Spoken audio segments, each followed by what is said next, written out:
All right, so let's talk about Lost Time. Thanks. What you play a lot of different roles in this movie. Producer, you star in it, and then also music. You were involved in the music development as well. Yes. Gee whiz. So. And you wrote. Yes, I co-wrote it as well. Yes. I wore a lot of hats. Yes. It was quite an experience. So, it pushed me to do things that I've never done before. Mm-hmm. And writing lyrics to songs was one of them, since you mentioned it. It was just kind of another dream come true inside of another dream. Mm-hmm. I never thought about writing a song, and I never, don't know how. It just kind of came through, and just had another gift. There was a lot of miracles that happened with this film.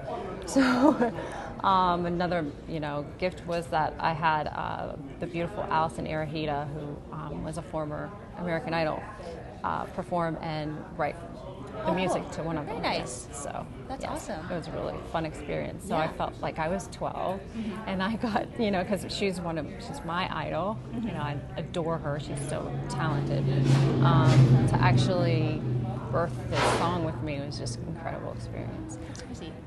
So let's talk about the movie a little bit. Where did you come up with the concept, or what drew you to this type of movie? I have experience in the sci-fi world, doing a few films, and I'm always fascinated with that kind of genre, but this time what drew me to this was it was a seed of an idea that came, but it was the humanistic story about it. Mm-hmm. And it wasn't just we're in space somewhere, or it wasn't so far out of reach. Yeah. There was a real element of human that could reach the span of all audience, because we all have struggles in our life. Yes. And they come in different forms. And so she's dealing with a major struggle in her life, and she goes through with such anger or with such guilt. And the power we have in our life is that we can choose to go through these things in, forgiveness, or we can, anger or fear, or, peace. Yeah. So those are our two powers that we have. And so what happens is she finally comes to the point where she surrenders and lets go. Mm-hmm. And this is where the sci-fi element comes in, where we collapse time, and then once you surrender and you forgive something, then you might not have to experience something else. Mm-hmm.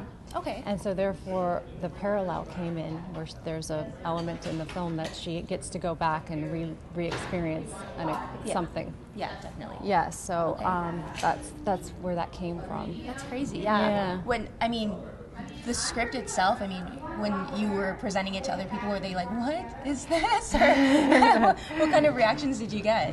So it started off a little bit. It was heavy in the respect that she had terminal cancer. Mm-hmm.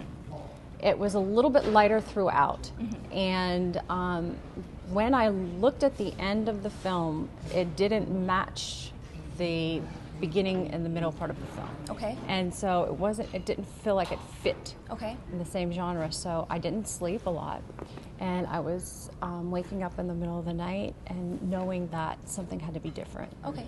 And in the middle of the night, one night, I woke up and I felt like I had the answer. And that was when we went and we dug deep, because the story was already there, in tune with this ending of bringing in the parallel universe, the story of surrender and forgiveness, and taking you yet on another ride before you think it's over, but it's not over. True. Yes, there's a lot of crazy twists in this movie. A lot of unexpected events occur. Thank you. Yeah, so you can go. So what I think is fun about the movie and interesting is that you can look at the piece and you can be entertained and just look at it as like a nice little fun ride of horror sci-fi, and you can re-look at the movie, and there's a lot of meaning and depth into it, where there's a lot of symbolism and a lot of different messages that you can take from it. Definitely, I agree.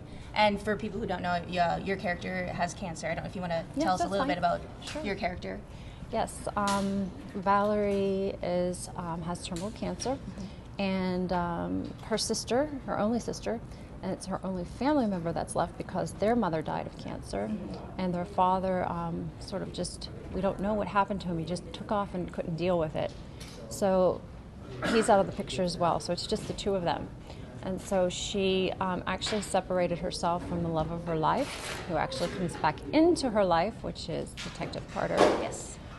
Played by the brilliant Goss. And so she goes on this journey and, you know, hoping to find, you know, that hope of, you know, yes, I'm going to get better, but comes to find it twists. And now the sister's gone.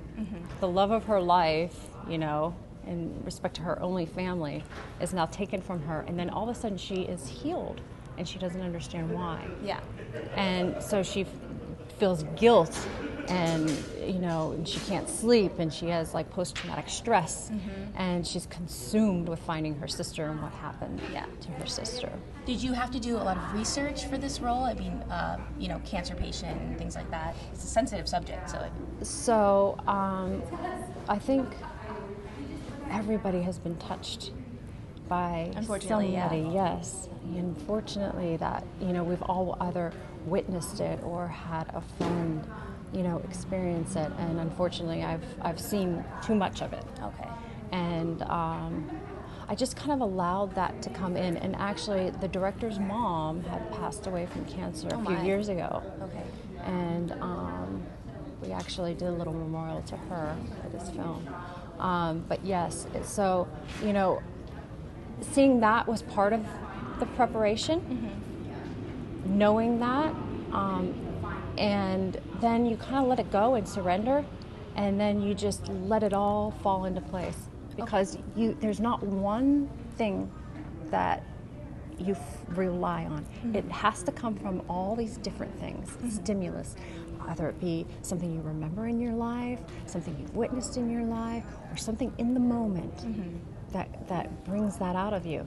And then also too, it was fabulous. We had great makeup that, you know, it was the first time that I ever had a bald cap on. That was going to be my next question. Your transformation, I mean, did that blow your mind?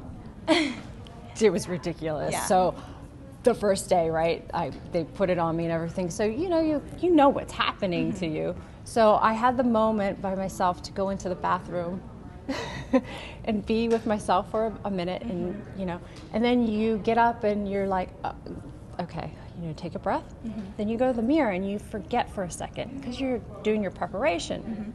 And I looked up, and it all hit me. It was like all those thousands of thoughts I told you that preparation and all those things that you do to prepare, all just sort of like got into my cells, and you just kind of almost just transform yourself. Yeah, definitely. And you come out, you know, the character just hit me right there. Yeah. And when I walked out as Valerie.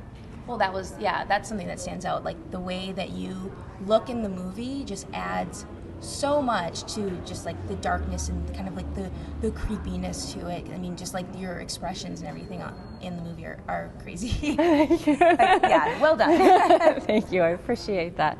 You know, you dig deep, and you know, and you want to make, you know, you hope that it's one thing to play a pretty role. We all like to be pretty and dress up, and that's fun and that's great.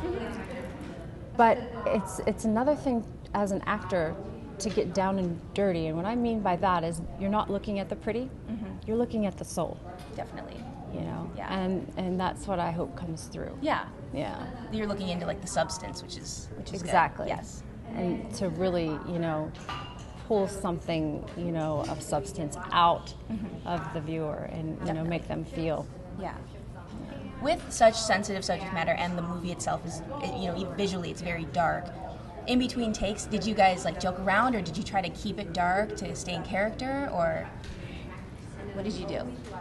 Yeah, so I think in the beginning we were a little bit more serious, but then it started to lighten up, and a lot of the time in the scenes in the car with my sister, oh Oh, she would crack me up. Oh, no. I mean, there would be times when I couldn't stop laughing because it was, I can't make this car work, and he's telling me I can't hear and we can't see, and all these like little faux pas that would happen, right, and during the filming. God. So it was really great that way. And then there's one scene where I fall out of the car. And so it was like really late at night. It was like 2:30 in the morning, and these guys were working so hard. My crew, I love them so much.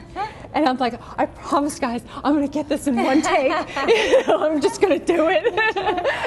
I'm like, forget the stuntman. I don't care. I'll just do it. Crazy. That's awesome. Well, congratulations. I mean, wearing so many hats for the film. The film is, I mean, I saw it.